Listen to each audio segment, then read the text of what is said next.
Good morning, guys! Papunta nga pala kami sa Shell Residence. Galing lang kami ng Bicol.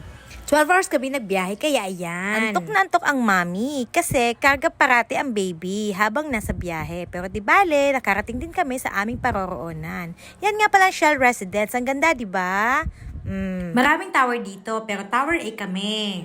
Third floor ang pupuntahan namin. Kaya ayan, malapit na kami magpahinga. Maluwang ang labi dito. Pinagbitbit na ako ng asawa ko ng 1 gallon Wilkins. Para di na ako mahirapan bumili sa labas. Ganyan kaagap at ka-prepared ang aking asawa. Mga ganyang bagay nagkakasundo kami. Lahat naman siguro ng magulang kapag gumagala inuuna ang anak. Di pala namin siya kasama sa aming gala. Digital nga pala dito ang pinto, kaya shala! Observe muna.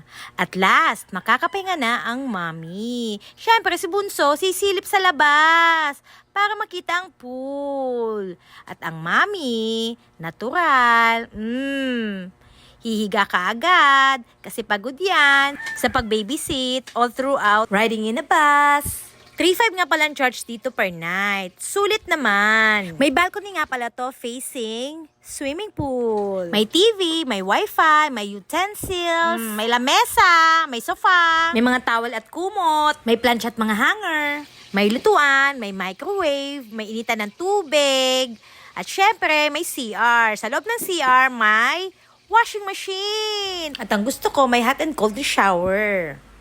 Alam ko marami na nakapunta sa ganito, pero may mga iba naman dyan na hindi pa nakakapunta. At least kahit pa paano, nagkaroon kayo ng idea.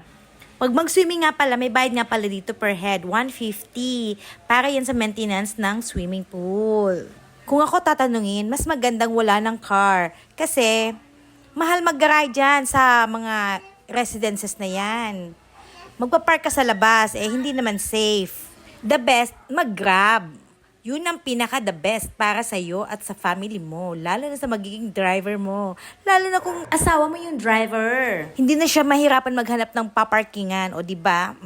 Pagkabayad mo sa Grab, diretso na, larga na. Wala ka nang iisipin. Walang hassle, walang antayan, walang hanapan. So one day namin pag-stay sa Shell Residence, komportable kami. Saturday and Sunday lang kami dito sa Manila. Sobrang na-enjoy namin lahat. Sobrang lapit ng Shell Residence sa aming mga galaan. Kaya hindi kami nahirapang punta ng aming dapat puntahan. Kulang na kulang ang 2 days namin pag-stay dito sa Manila. Kung wala lang pasok mga bata, siguro nag-extend pa kami kahit isang araw. Sunday, 5:30 in the afternoon, ang larga namin pabalik ng Bicol. Bago kami umalis, inikot namin sa baba ang swimming pool. Tuwang-tuwa naman si Bunso at naglaro pa nga siya doon. Di nga pala namin nagamit yung swimsuit namin, sayang. Kulang kasi sa oras, kaya ayan, nagkasya na lang sa picture-picture. Bumili pa naman sana kami ng swimsuit kasi akala namin magagamit namin. Kaso, pagdating namin ng condo, pagod na kami. Sabi namin kinabukasan na lang.